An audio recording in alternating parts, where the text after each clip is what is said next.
तो अल्लाह के नेक बंदे होते हैं, खास बंदे होते हैं, तुम्हारे पोशीदा हाल को जानो। इसीलिए हुक्म है जब औलिया अल्लाह के मजार पर हाजिरी दो, दिल को संभालो, इसलिए तुम्हारे दिल को वो देख रहे हैं। उलमाए दीन की बारगाह में पहुंचो, ज़बान खामोश करके बैठो, इसलिए न जाने क्या बन जाओ तो फतवा लगेगा, आप तो तौबा करवाएंगे।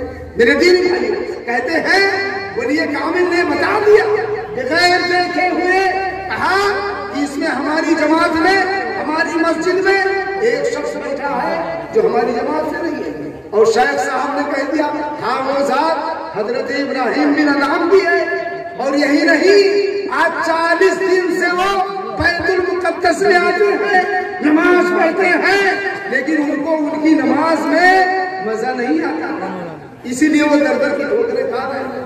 अल्लाह वाले थे, अल्लाह वालों का हाल यही कि जब नमाज में मजा नहीं आता है तो घबराते हैं और दुआ करते हैं कि मौला क्या बात है, नमाज में खुशू खुजू क्यों नहीं मिल रही, वो रोते हैं। और हम लोग उनकी तबीयत लगे, दुनिया के खुराफात याद आते हैं नमाज में।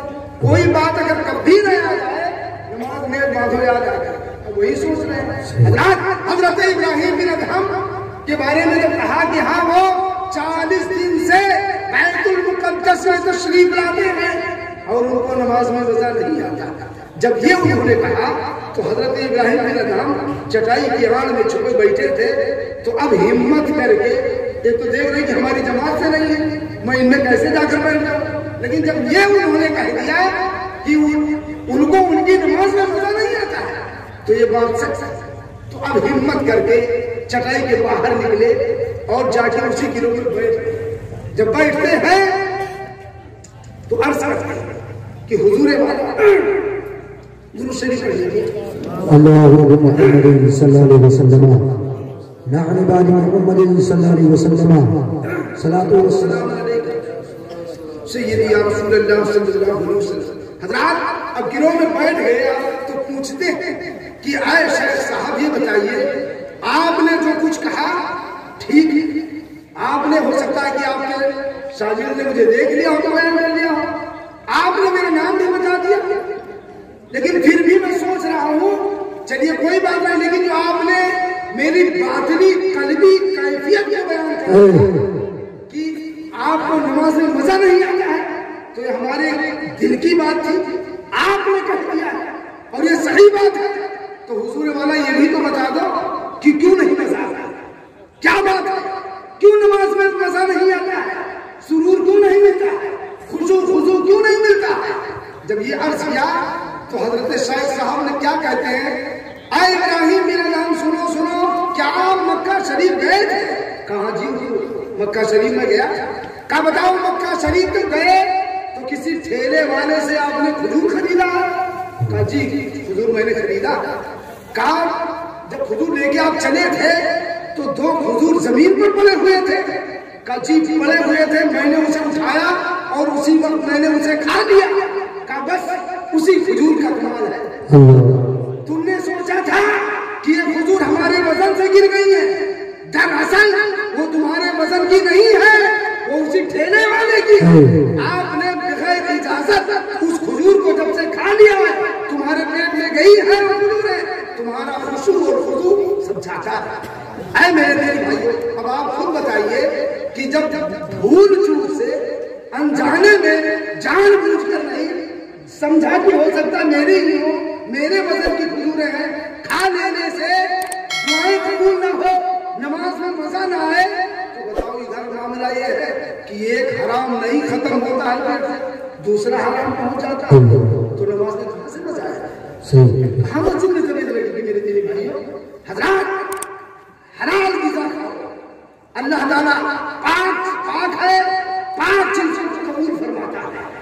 हलाल ग़िज़ा खाओ, दुआएं करोगे अल्लाह ताला दुआओं को कबूल फरमाएगा। हलाल खाने से चेहरे पे नूर चमकता है, दिल में सुरूर पैदा होता है। हराम ग़िज़ा खाने से दुआएं कबूल नहीं होती है, नमाजें कबूल नहीं होती है।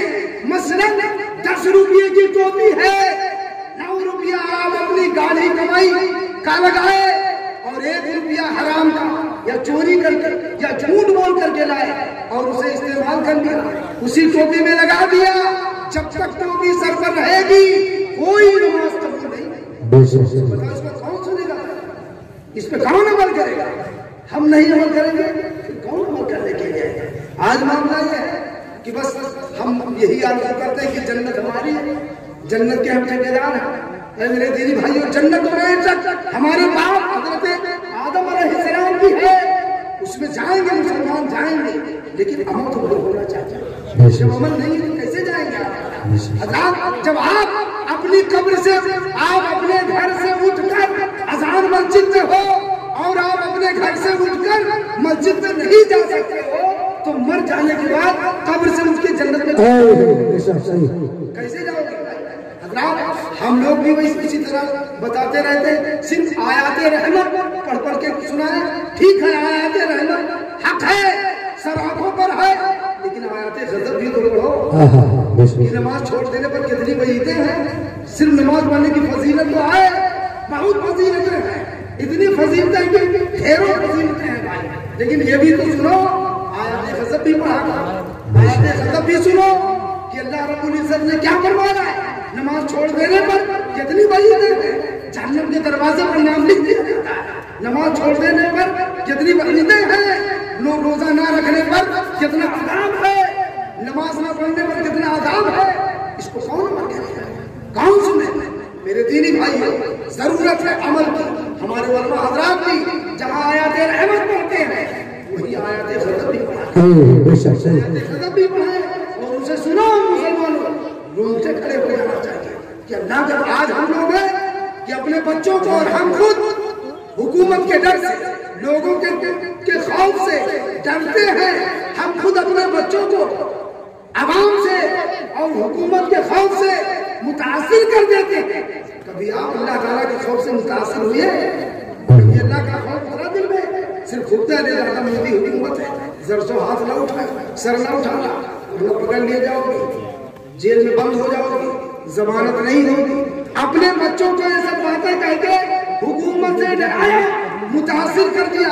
कभी अल्लाह ताला का खौफ दिलाया कि अल्लाह ताला हाकिम है।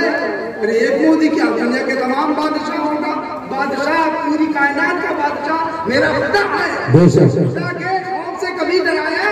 कभी नहीं डराया।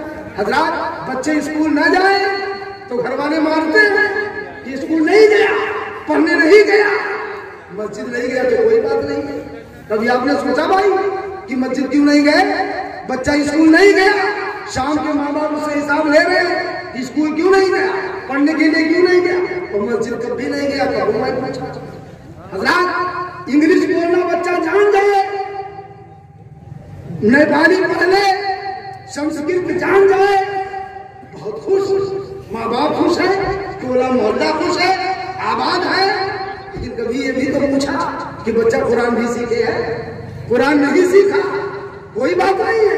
इंग्लिश जान गया, माँ बाप पिछले घूम रहे, कुरान नहीं पढ़ा, कोई बात नहीं। हाय भाई, ये इंसान नारे तकबीर, नारे रिसालत, मसलके आला हजरत, फैजानी आला हजरत, बिलगरामी दूल्हा, वाहदी दूल्हा, मुफ्ती अजहार अहमद साहब क़िबला अमजदी, हजरत मुफ्ती अजहार अहमद साहब क़िबला अमजदी,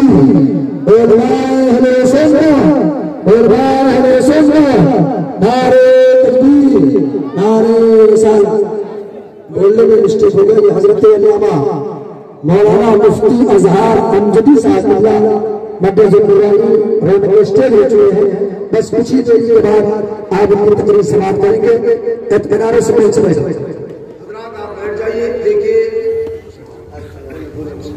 हजरत मुफ्ती कहबुलवरा साहब क़िबला अल्हम्दुलिल्लाह ज़ीनत स्टेज हो गए हैं। हजरत हमारे जलवाबार हैं, आप हजरात का खिताब नायाब होना है। मैं अपनी बात को यही ख़त्म करता हूँ। वह ये पैगाम आपके नाम है मेरे दीनी भाइयों। कभी आप अपने ठंडे दिल से सोचें तो कि बच्चा इंग्लिश नहीं पढ़ा, इंग्लिश नहीं जानता है तो आप नाराज है। बच्चा इंग्लिश जान गया, खुश है, कुरान नहीं पढ़ा, कोई बात नहीं। इस पे तुमने कभी सोचा आपने? हजरात, तो जहाँ इंग्लिश में है, दुनियावी तालीम मिले ठीक है, खूब पढ़ो, पढ़ाओ बच्चों को, लेकिन दीनी तालीम भी जरूरी है। कुरान की तालीम फर्ज है।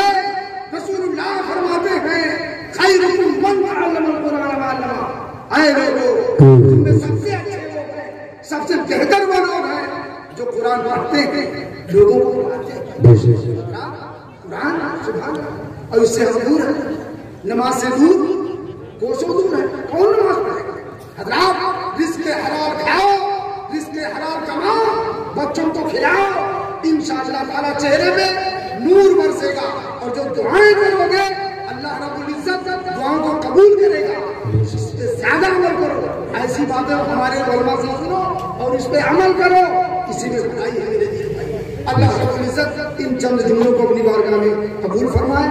उमा अलैना इल्लल बलाग, अस्तगफिरुल्लाह रब्बी मिन कुल्ली ज़ंबिन व अतूबु इलैह। अस्सलाम।